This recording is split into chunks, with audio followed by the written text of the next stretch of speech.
ఇప్పటికీ కులవివక్ష అంటరానితనం కొనసాగుతుంది. నిన్న నేను ఒక 2 సభలకు పోతే ఒక చోట వెంకట్రామరెడ్డి సంస్మరణ సభ జరిగింది, ఇంకొక ఆయన పేరు వెంకులు సంస్మరణ సభ అని పెట్టింది. బ్యానర్ వీకేయండి అన్న, నేను ఈ బ్యానర్ వీకేయండి అన్న, బ్యానర్ లేకుండా మాట్లాడతా, బ్యానర్ ఉంటే మాట్లాడినన్న, నేనే ముఖ్య అతిథి.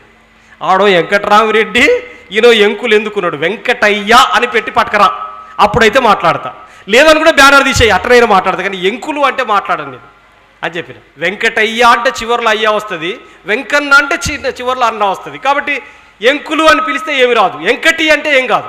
వాడిని అదనా మాదిగోని అదనా మాలోని వెంకటయ్యా అని పిలవాలన్నా, వెంకన్నా అని పిలవాలన్నా, అయ్య రావద్దు అన్న రావద్దు అంటే అరే ఎంకులు వెంకటి అంటారు అన్నట్టు. ఇట్లాంటి కులవివక్ష ఇంకా లేదు అని చెప్పేసి అనుకోవడానికి వీల్లేదు.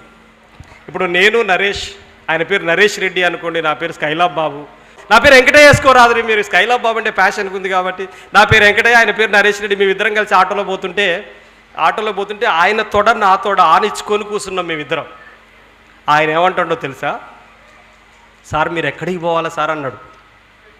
ఎక్కడికి పోవాలా సార్ అన్నాడు, నన్ను బాగా గుర్తుపెట్టుకోండి, ఏమంటాడు నన్ను, ఎక్కడికి పోవాలా సార్ అన్నాడు.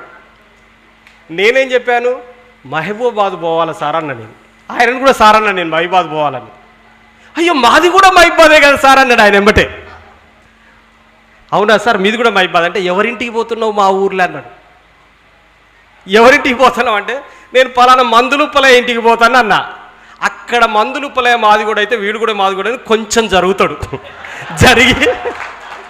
కొంచెం జరిగి భలే టైట్గా ఉంది కదా సార్ అంటాడు. ఇది వివక్ష, ఇది అర్థం కాని వివక్ష. అవన్నీ అర్థమయ్యేటి. మేమిద్దరం క్లాసులో అరే అంటాడు, అరే నరేష్ గారు అని పిలితే ఏంద్రా స్కైలాబ్ అని అంటాడు. మంచిగా ఉంటాం, జాగ్రత్తగా నండి, బెంచ్ మీద కూడా కలిసే కూర్చుంటాం. మా అమ్మ టిఫిన్ బాక్స్ పెట్టి పంపుతుంది, వాళ్ళ అమ్మ టిఫిన్ బాక్స్ పెట్టి పంపుతుంది. పంపిన తర్వాత కలిసే తింటాం, అక్కడ అన్నీ చేస్తాం. కానీ ఇంటికి పోయిన తర్వాత నరేష్ రెడ్డి ఏమంటాడో తెలుసు, అరే నరేష్ రెడ్డి అని కూడా నేను పోగానే ఇంట్లోకి వెళ్ళి బయటకు వస్తాడు. బయటకు వచ్చి గనువు అవతలు ఇచ్చుకి ఆలోచిస్తాడు. నాకు ఇంట్లోకి పోతే వీడి బెంచ్ మీద కూర్చున్నట్టు మళ్ళీ ఇంట్లోకి వచ్చి నా బెడ్ మీద ఎడ కూర్చుంటాడు అని చెప్పి నరేష్ రెడ్డి బయటకు వస్తాడు. వాడేందిరా మాదిగొల్ల పోరగాడు, వాడు నిన్ను నరేష్ రెడ్డిగా అంటాడేమిరా, రా అంటాడు ఏందిరా అని చెప్పి ఇంట్లో వాడు బెంచ్ మీద కూర్చున్నట్టు బెడ్ మీద కూర్చుంటే మా అవ్వయ్య నన్నదంతారని వాడు బయటకు వస్తాడు. బయటకు వచ్చి ఆలోచిస్తాడు. ఇంతకుముందు ఆంధ్ర యూనివర్సిటీలో ఉస్మానియా యూనివర్సిటీలో 2 పేర్లు ఉండే తెలుసా. వచ్చేటోడు ఎవడరా, రిక్షానా సైకిలా అని అడిగేది. రిక్షా సైకిల్ అంటే మనకు మామూలుగా రిక్షా సైకిల్ అనిపిస్తుంది. వాడు వార్తా ఈనాడా అని అడిగేది. తర్వాత ఇప్పుడు మాలోడా మాది కూడా అని అడగకుండా వార్తా ఈనాడ పేపర్ల పేరు. వార్త అంటే మాల, ఈనాడు అంటే మాదిగా, 2 పేర్లతో పిలిచేది. వచ్చేటోడు వాడా అని చెప్పేసి పిలిచేటువంటి పరిస్థితి ఉండేది. ఒక టీచర్ బాలకృష్ణయ్య శాస్త్రి అని ఒక టీచర్ వచ్చేది.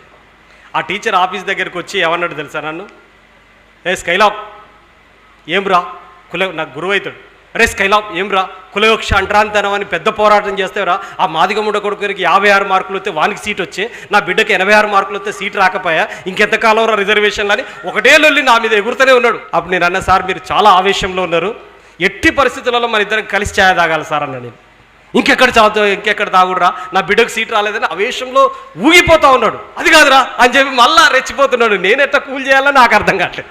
ఇక అట్లా మెల్లమెల్లగా చెప్పి, అది కాదు కానీ లెమన్ చెప్పు, ఇక లెమన్ చెప్పు అన్నాడు. లెమన్ ఛాయ్ చెప్పిన తర్వాత తాక్కుంటా చెప్పి, రిజర్వేషన్స్ అన్నీ మీకే ఉన్నాయి రా, అదే మాకు ఏం లేవురా అని చెప్పాను.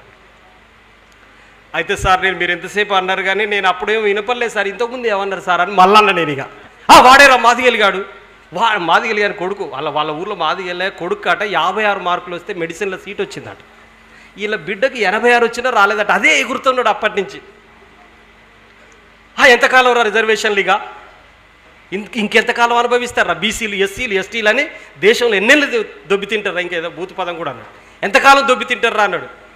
ఇక నేను ఓపిక పట్టి సార్ నాకు కూడా ఎందుకో ఇబ్బంది అనిపిస్తుంది సార్, చాలా ఏళ్ళ కాంచి మా వాళ్ళు ఎందుకో రిజర్వేషన్లు తీసుకుంటున్నారు అనవసరంగా, మా తాత వాళ్ళు తీసుకొని ఉంటారు, మా నాన్న వాళ్ళు తీసుకుంటారు, నేను తీసుకొని ఉంటా, నాకు కూడా ఇష్టం లేదు సార్ ఈ రిజర్వేషన్లు రద్దు చేయాలి సార్. అయితే ఒక పని చేద్దాం సార్, మీ రిజర్వేషన్ మాకు ఇవ్వండి, మా రిజర్వేషన్ మీకు ఇస్తాను సార్, ఒప్పుకుంటారా సార్ అన్న. నేను మీ మాకెక్కడిరా రిజర్వేషన్లు అన్నాడు. నేనేమన్నానో తెలుసా, మీ తాత కాళ్ళు మా తాత గడిగిండు, మీ అయ్య కాళ్ళు మా అయ్య గడిగిండు, నీ కాళ్ళు నేను గడుగుతున్నా, మళ్ళీ నీ కొడుకు కాళ్ళు నా కొడుకు గడగాల, మళ్ళీ నీ మనవని కాళ్ళు నా మనవడు గడగాల. ఎప్పటికీ అయ్యగారు పంతులయ్య గారు అని మీరు పిలిపించుకోవాలి. ఎండ వాన చలిలో మీ ముడ్లో గోసిపెట్టి కష్టపడి పనిచేయాలి. ఈ కాంచి అందరూ మీరు ఎండ వాన చలిలో కష్టపడండి సార్, మేము గుడి దగ్గర దేవుని పక్కనే కూర్చుంటాం సార్, అయ్యగారులం అవుతాం మేమంతా. ఒప్పుకుంటారా సార్? ఆ రిజర్వేషన్ మాకు ఇచ్చి తీసుకోండి సార్, గవర్నమెంట్ ఏది ఇస్తే అది తీసుకోండి సార్ అన్నాను. రాజేందర్ సార్ అని వచ్చిండు ఆఫీస్కి. ఆ రాజేందర్ సార్ ఏమంటుండంటే, అన్న నాకు విషయం తెలుస్తలేదు, రోజు మధ్యాహ్నం ఒక సారు శర్మ సార్ అని అన్నం తింటున్నప్పుడు ఏమంటాడంటే, నువ్వు ముందు తిను రాజేందర్ అంటాడు. నాకు ఏం అర్థం కావట్లేదు, జనరల్గా బ్రాహ్మణులు అంటే ఎక్కువ కులం కదా, వాళ్ళే ముందు తినాలా మనం తర్వాత తినాలి కదా, నన్నే ముందు తినవంటాడన్న, నన్ను గౌరవించినట్ట అవమానించినట్ట అని అడిగిండు. ఎవరు? ఇక టీచర్ అడిగిండు నన్ను. ముందు తినవంటాడు అంటే చాలా ఘోరంగా అవమానించినట్టు. ఎందుకంటే నువ్వు నేను కలిసి తింటావురా అనేది నెంబర్ 1. నెంబర్ 2, నా కూర తక్కువ పడితే నీ కూర వేయాల్సి వస్తుంది, నీకు బువ్వ తక్కువ పడితే నా బువ్వ వేయాల్సి వస్తుంది. కాబట్టి మన ఇద్దరం కలిసి తింటానికి వీలేదు. నువ్వు అదనా శూద్రుడివి కాబట్టి నువ్వు ముందే తింటే నీ పని వెళ్ళిపోద్ది. కాబట్టి క్లోజ్. అది అర్థం కాకుండా ఉంటుంది. కాబట్టి ముందు తినవని చెప్పేసి అన్నటువంటి కలిసి తినడానికి అంగీకరించకపోవడం, నువ్వు నేను సమానం కాదని చెప్పడం, ఇది ఇట్లాంటి అంటే ఏమంటారంటే ఇట్లాంటి కనిపించని వివక్షలు ఇంకా కొనసాగుతున్నాయి. వీటన్నిటికీ వ్యతిరేకంగా ఇంకా ప్రయత్నం చేయాలి. ఇప్పుడు ఇంతెందుకు, మధ్యాహ్న భోజనం వండితే ముక్కు పచ్చలారని పిల్లలు కూడా చెప్తున్నారు. ఆ ఎస్సీ డ్వాక్రా గ్రూపుల వాళ్ళు వండితే మేము తినవని ప్లేట్లు పైకి లేబెట్టండి అంటే ప్లేట్లు పైకి పెట్టి లేబెట్టారు తెలంగాణలో. ఈరోజు కూడా వివక్ష కొనసాగుతూనే ఉంది కదా అట్లాంటిది.